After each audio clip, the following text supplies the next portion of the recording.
네, 안녕하세요. 토마토패스에서 전산 세무 2급 강의를 하고 있는 박명희 강사입니다. 반갑습니다. 자, 전산회계 1급을 수강하셨거나 또는 수강하셔서 좋은 결과로 합격을 하셨거나 아니면 뭐 다른 학원에서 공부를 했는데 전산세무는 저한테 공부를 하고 싶거나 뭐 다양한 루트를 통해서 전산세무 2급 강의를 이제 수강하시기 위해서 OT를 듣고 계시죠. 이번 시간은 이제 이론이긴 한데 이번에는 전산세무 2급이라고 하는 이 시험의 특징 그리고 시험과 관련된 여러 가지 이제 안내로 오리엔테이션을 함께 진행하고자 합니다.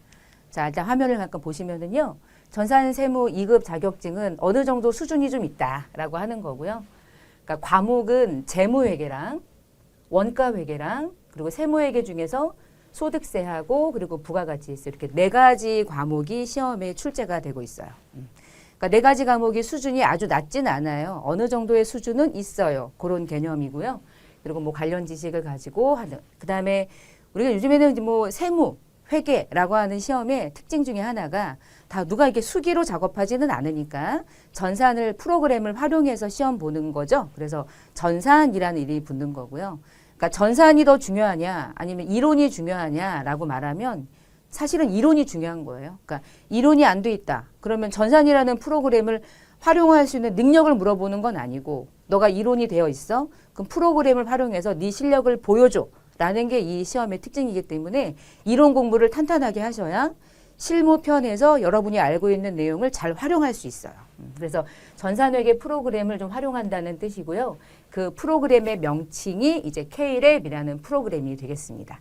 그 프로그램이 어떻게 생긴 건지는 실무편에서 여러분이 이제 공부를 하실 거고, 그다음에 시험 정보는 뭐 국가공인 자격증이고요. 응시 자격은 뭐 읽어보시면 되고요.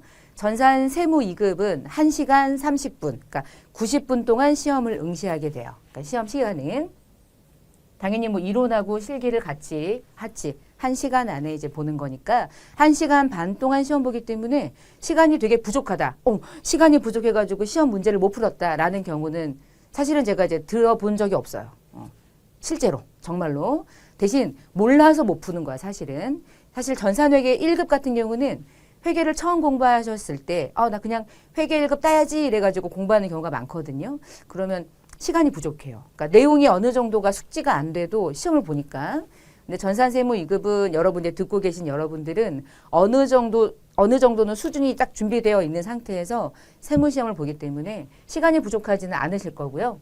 자, 시험 접수는 한국세무사회 국가공인 자격시험 라이센스 KACPA.OR.KR로 접속해서 이제 하실 거고 알고 계시리라고 저는 일단 생각은 들지만 가이드는 해드릴 거고요. 뭐 아래 보시면 되고요.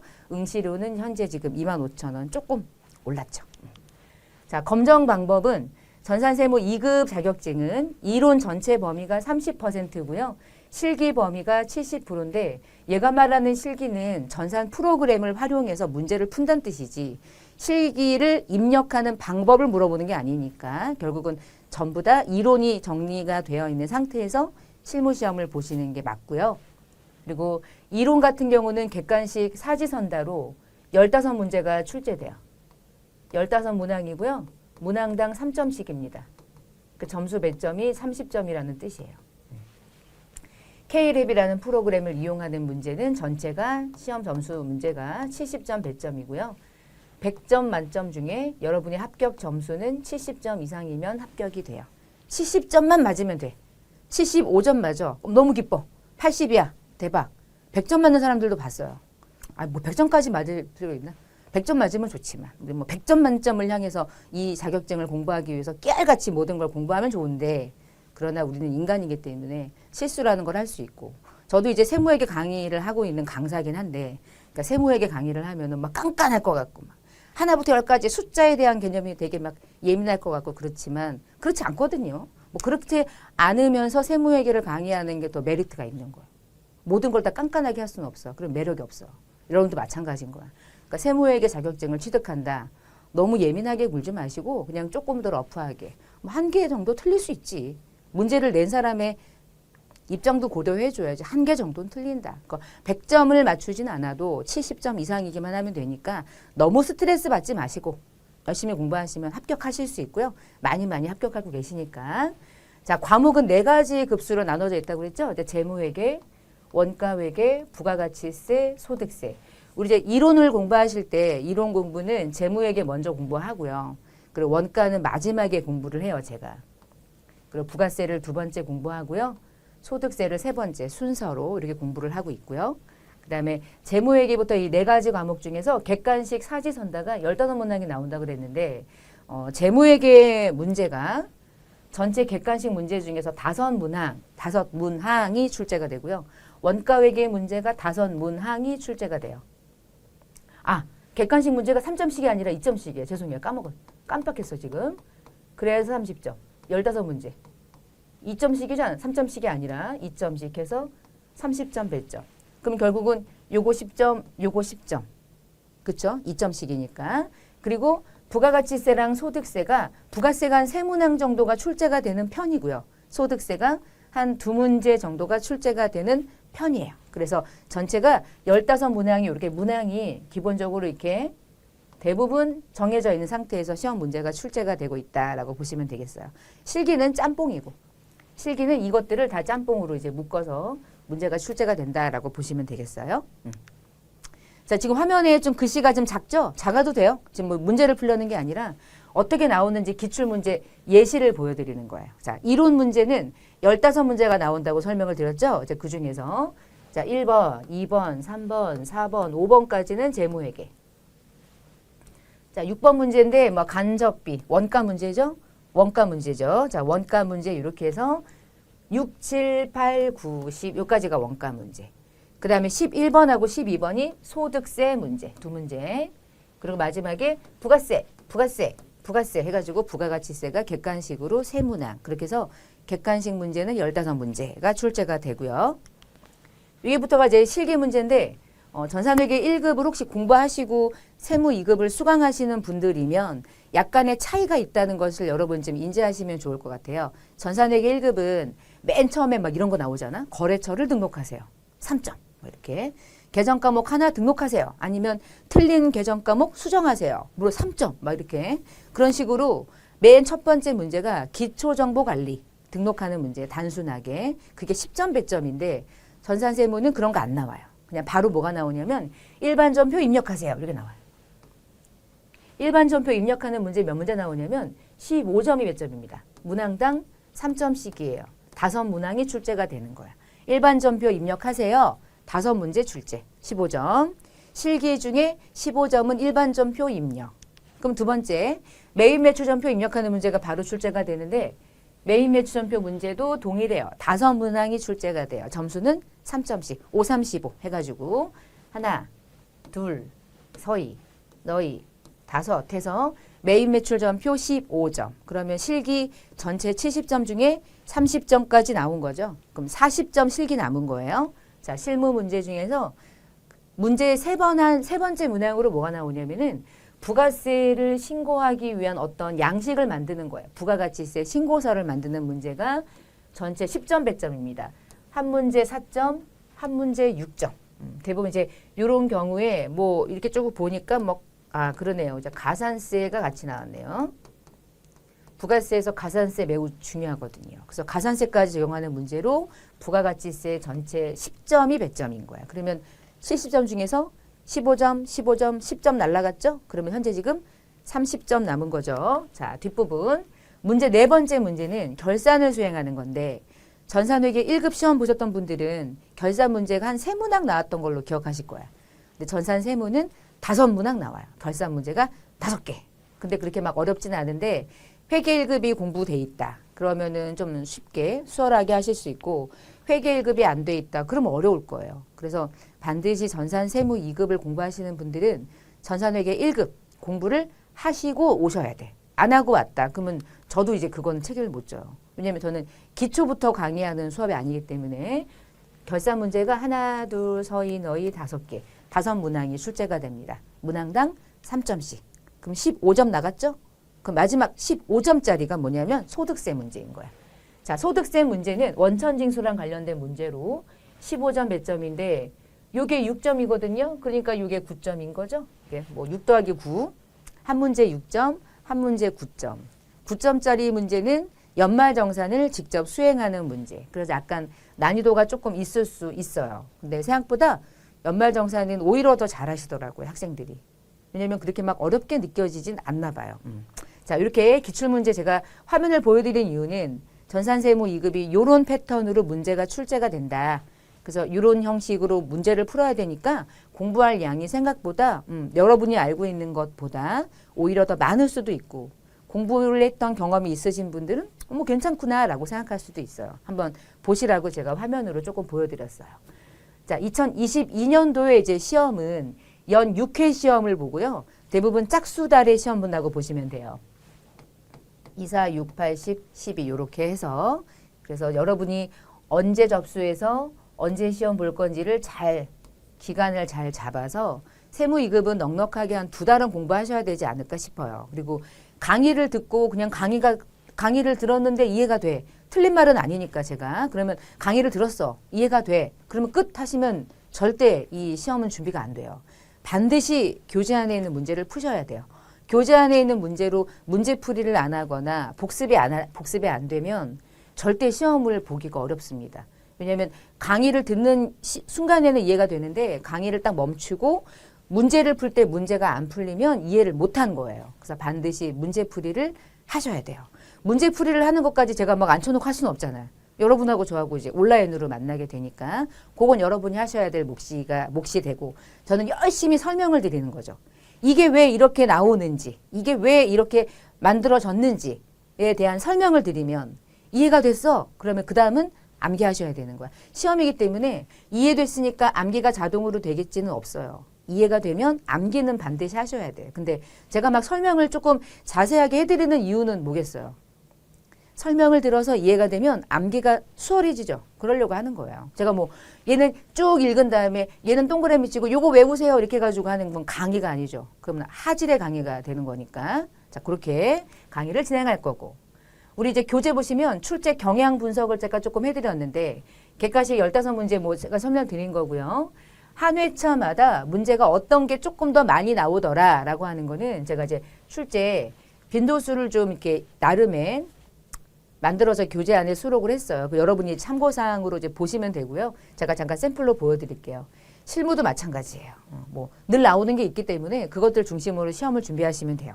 예를 들면 교재 보시면은 각각의 출제 분포도라고 해서 약간의 이제 뭐 나름의 이제 열심히 한번 해본 거지. 몇 년치 기출문제를 분석한 결과 이런 결과가 나온 거야. 자, 원가외계는 전체 객관식 문제 중에 5문항이 나와.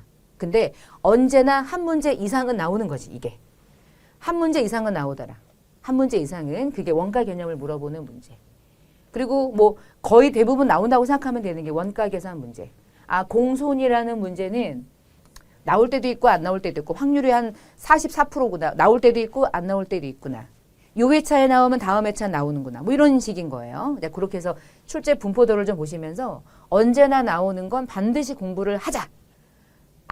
대부분 50%에 미달하는 문제는 한 회에 대부분 0.44 정도 나오는구나. 한 문제가 꼭 나오는 건 아니구나. 그렇다고 얘를 공부 안 해? 공부 안 하면 내가 시험 봤을 때 나오면 어떡해? 결론은 다 공부하는 거예요. 근데 이제 분포도가 있으니까 나름의 우리 시대고시하고 열심히 분포도를 분석한 거니까 참고사항으로 보시라고 제가 가이드를 하고요. 요거 보시면서 얘는 공부하고 얘는 안 해야지 그러면 안 된다는 뜻인 거예요. 다 공부해야 돼요. 시험이니까. 그 다음에 결산 문제도 마찬가지인 거야. 결산 문제는 무조건 나오는 건 얘네. 경과된 이자 구하는 거. 예를 들면 미수수익 막 이런 거 있잖아. 미수수익 잡고 이자 수익 잡고. 기간이 경과됐는데 아직 들어오지 않았지만 올해 이자 잡아야지. 이거 있잖아. 단기분 경과이자. 그거는 매년 나온다고 보시면 되겠네. 그거는 반드시 공부를 해야 되겠다. 나머지는 나올 때 있고 안 나올 때 있고. 그 나올 때 있고 안 나올 때 있다. 그러니까 나머지는 공부 안 하냐? 그건 아니죠. 다 하는 거예요. 다 하는데 아 얘가 좀 많이 나오는구나. 기억해야겠다. 그런 활용하시라고.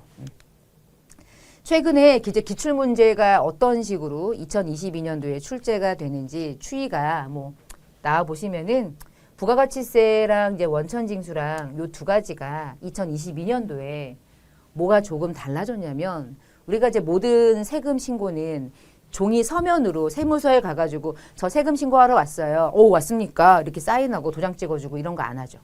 홈택스에 들어가서 전자신고 하잖아요. 그쵸? 그래서 실무자들이 되기 위한 자격증이니까 홈택스를 통한 전자신고 실무 능력도 시험 문제로 출제해야지. 그래서 2022년부터 4월 시험부터 전자신고를 실제로 수행하는 문제로 이제 출제 하나가 추가됐어요. 그래서 전자신고를 하는 실무 수행이 새롭게 출제가 됐다. 결론은 하나도 어렵지 않다. 요 한 문제가 제가 보니까 한 2점을 주더라고요. 2점. 2점이니까 높지도 않죠? 왜냐면 되게 쉬워요. 그래서 한 문제를 거저주는 문제가 나왔다고 보시면 돼요. 그게 이제 올해 바뀐 시험 문제 출제 경향입니다. 세금 신고를 전자신고 하니까. 그리고 뭐 사채와 관련해서 뭐 할인 발행, 할증 발행 이런 거 하면 할인 발행이든 할증 발행이든 그 상각을 하는데 상각과 관련된 회계 처리가 그렇게 막 쉽진 않아요. 되게 어렵다는 아니지만 되게 쉬운 건 아니거든요. 근데 그런 부분이 세무 2급에 종종 출제가 되고 있고요. 유형자산 중에서 재평가하는 문제, 공정가치 재평가하는 문제도 이 시험에 나오지만 다음 시험에 안 나올 수 있고 이제 왔다 갔다 좀 하는 편이에요. 이제 그런 것까지 전산세무 2급에 출제가 되고 있고 아무래도 시험이 100회가 넘었죠. 100회가 넘다 보니까 대부분의 기출문제가 오픈되기 때문에 대부분 이런 문제가 나왔다는 거 모두 다 알고 있어. 100회 시험이야. 다 알아. 그러면 이때까지 나왔던 문제를 똑같이 내면 아무래도 난이도 입장에서 조절할 때 좀 불편하니까 조금 더 어려운 것들을 문제로 출제하기 위해서 이런 것들을 가끔씩 한두 번씩 내요. 이것도 그러면 학습해 둘 필요가 있겠죠. 당연히 이제 해야 되고요. 여러분 이제 교재 보시면 교재가 좀 두껍습니다. 근데 두꺼운 거는 나쁜 건 아니에요. 무거울 뿐이지. 자, 무거울 뿐이니까 분철하시면 되고.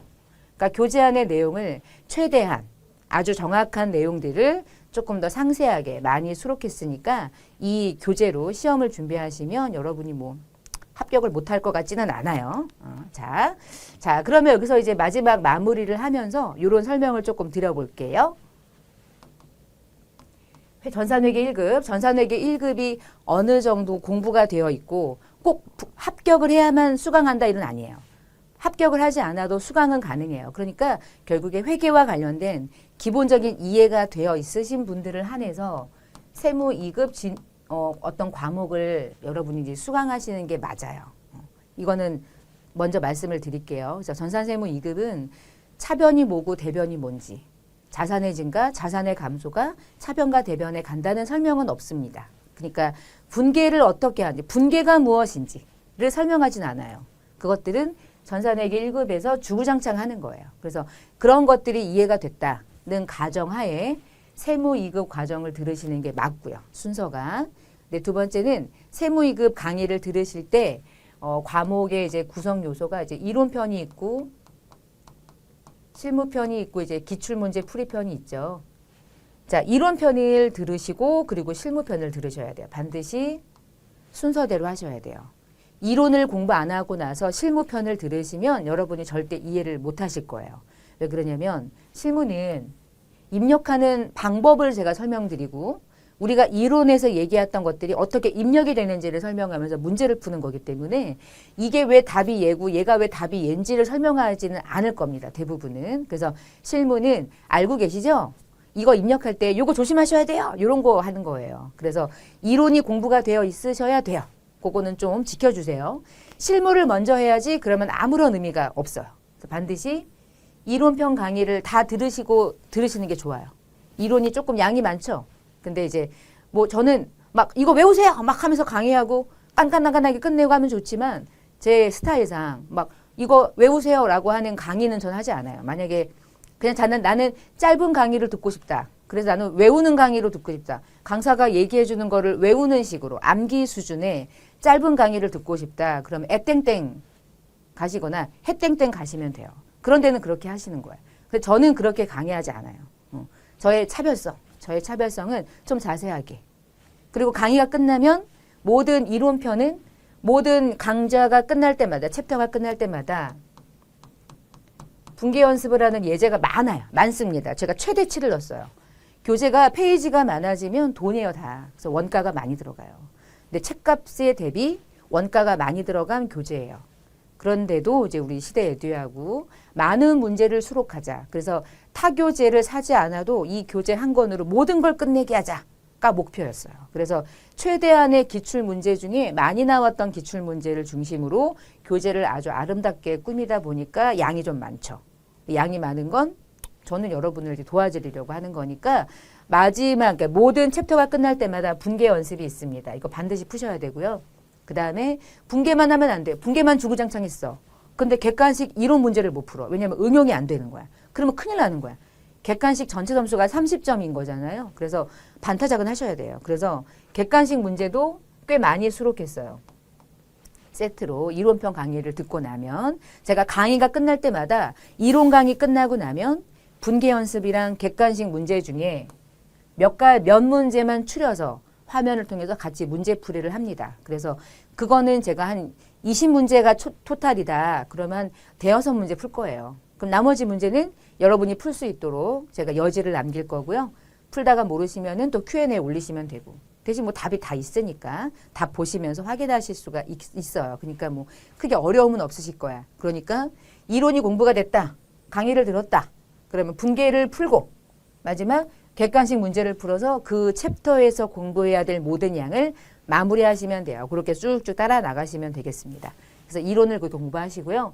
실무편은 프로그램을 활용해서 여러분이 이 차대변에 여러분이 알고 있는 답은 이렇게 입력하는 건데 이렇게 입력할 때 코드 조심하셔야 되고요. 입력할 때 잘못 입력하면 차대가 뜨니까 조심하세요 라고 하는 것으로 강의를 쭉 진행하고요.